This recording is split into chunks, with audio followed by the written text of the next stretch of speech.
he only found rugby, I think, when he was 12. I think we were away somewhere and he stayed with his auntie, and the weather was bad, so football was off. He always played football as a centre half.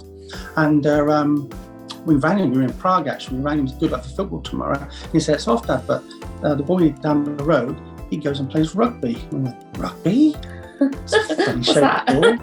And he said, I'm just going to go and give it a try. And that was it. That was history. When we come back, he said, this is my game, I like this game, Dad.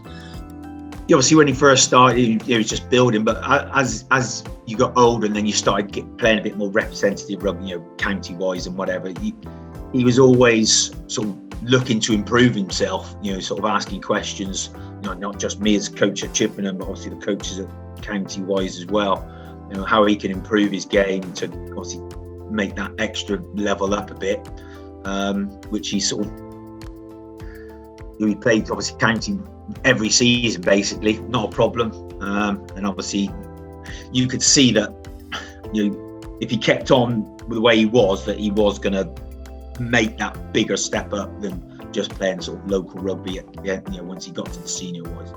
When he played juniors at Chippenham, it was never enough just to train on a Wednesday evening. Our neighbours played for the seniors and he used to go with him every Tuesday and Thursday. He used to go to the away games on the coach with all the players, and he'd be putting up the corner flags and doing everything. So he really enjoyed the sport and wanted to get as much of it as he possibly could, really. And in fact, we were saying earlier, we were just chatting about, we had a phone call from his head of year, and they had some concerns because Tom had told them in class, they'd set him some homework and they wanted it done by whatever day. And he actually said, well, I'm really sorry, he said, but I'm not going to be able to do this. And they questioned why he wasn't able to do this homework. And he said, well, because I've got rugby training Monday, I'm going to a front row clinic, I think it was. Yeah. He said, I'm training with the seniors on Tuesday, I've got my junior training Wednesday, seniors Thursday, on Friday I think it's touch rugby, and then Saturday I'm travelling with the seniors down to Cornwall to watch. And he said, so I'm sorry, I haven't got time to do my homework. Can't fit it in. For me, Dunny's a very emotional man. Wears his heart on his sleeve. Will always give you 110% no matter what.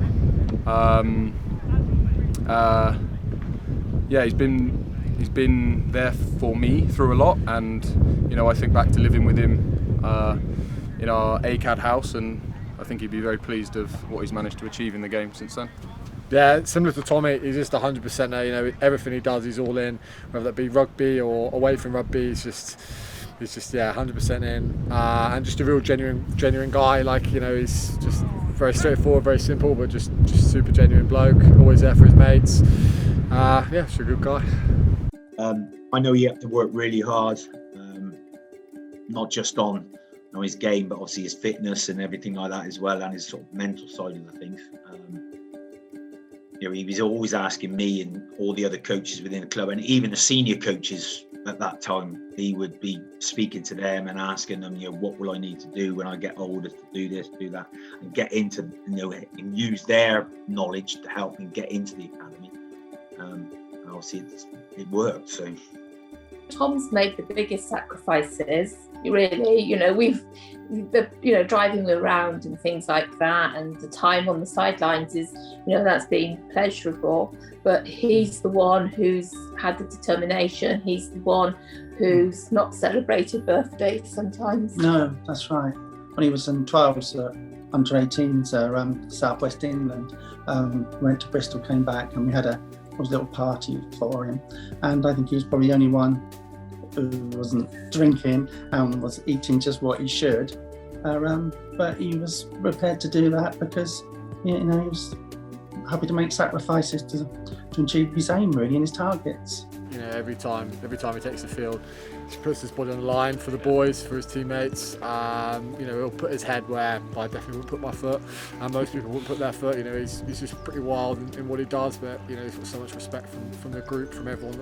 Everyone involved with Bath, just because of how much he puts in.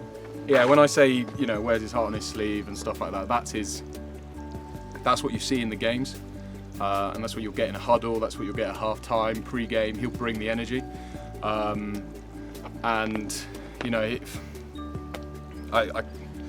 so many times as a club we've always fallen back on Dunny to bring that energy and bring that vibe, and he's done that every single time. So to be fair to him, I think he's earned every single one of his appearances for this club. You know, everybody's so well chuffed with him, and it's the fact that he still comes back and things as well, and there's coaches, you know, he's helping coaching with the seniors, but you know, if there's anything you want him to do, he'll come back and do some coaching with some of the juniors. I do the girls up there, and he comes and, you know, he's more than happy to come and help with that. You know, if any sort of presentations or anything he wants to do you know, obviously if he's free, obviously at the moment, you know, now he's gone up sort of England and whatever, and he's got less and less time to do that. But especially in the early days, you know, nothing was a problem for him to do. He realised where he'd come from, and he was happy to give something back. And you know, so the club, I'm really proud of him for that. I'm just overjoyed for him, really, that he's in his hometown, playing the sport he loves, and you know, and also the group of the lads. We don't know them really well. There's a few of his close friends. He does think a lot of. He thinks a lot of his teammates, and I think, you know, and that's what it is. You know, and I know it's a bit of a cliche, the rugby family, but actually, I think that's it's so lovely to see him a big part of that. Yeah, it was my first year. He sort of started to come up as well. He was in his last year at school and do some stuff, and he was just sort of keen as mustard, straight from the off, throwing himself in, you know, no regard for anybody, any first team players, whatever, and that's just epitomises him, really. Just loves it. Had a goal to get where he's got to, and yeah, just went for it. So yeah. The Dunninator, for those that may remember, that he kind of made a bit of a name for himself as soon as he came into the club, didn't he? Should we come clean on the try we never saw? Oh, yeah. That was he was playing in the A-League, wasn't it, against London Irish? Yeah. And the one thing actually with Tom, he's not always very clear on instruction. And so we headed off, didn't we, to the Majeski, thinking they were going to play there. Very naively after work. And we got there and it was totally empty stadium. Yeah. And we didn't know where to go, what to do. And of course we couldn't phone Tom because he was training and warming up. So we eventually got ourselves to somewhere in outskirts of London. Yeah, it's the old training ground and pitch where London Irish have played for years and years. And we finally got there, but how much of the game did we miss? Oh, most of it. I think we were there for the last 10 minutes. Yeah. And I think he'd just been subbed. Yeah, he was just coming off as we got there. And he saw us and he walked round and he said, "Did you see my try?" Yeah. Yeah. Try. So I think up until now, he thinks we saw that try. No idea what he's talking about. We never saw it at all. And but oh gosh, we were literally 10 minutes and the match was all over. Yeah. So that was quite funny. We thought on the way home. Luckily, he told us all about it in great detail, so we could pretend that we'd seen it. So to make 150 appearances for his boyhood club, you know, that's the club he always supported. That, you know, it's phenomenal performance, really. And as you say, at the age of 28, you know, there's probably not many players who would have done that. And potentially, you know, keep going as you are, or as he is, you know, double that, I would have thought, quite easily. I just think back to, you know, Shickle Grove, our academy house, and if you could, you know, whatever you are now, 28, 29, be sat here with 150 Bath appearances and 3 caps, I think you'd take that. So fair play to you, mate. You've made your family very proud, and I'm sure Sophia and Toby will be gutted that they can't run out with you, but you know, I know they'll be watching on very, very proud of their dad. Yeah, just unbelievable achievement, mate. You know, you'll be the first one to admit you've not had it easy. You've grafted for every single, you know, everything you've got, and you've always been the hardest working one in the room. You know, yeah, like to get your England caps was phenomenal. To now achieve this at Bath is phenomenal. It's just a credit to you, mate. You put it all on the line every single day, and yeah, I'm really proud of you, mate. You know, you've come a hell of a long way. You should be really proud of yourself, and family are really proud of you, and yeah, go and rip it up. I guess I'm proud. You know, I think it's been a really tough journey. There's been some really big lows, there's been some really big highs, and lots of bumps and whatnot along the way. But I think he's determined and he loves it. He loves playing for Bath, he loves the club, he loves rugby. And seeing that passion and that drive, you know, and the kids must be as well, like, we're so proud of everything he's done. And like you say, 150 caps is great.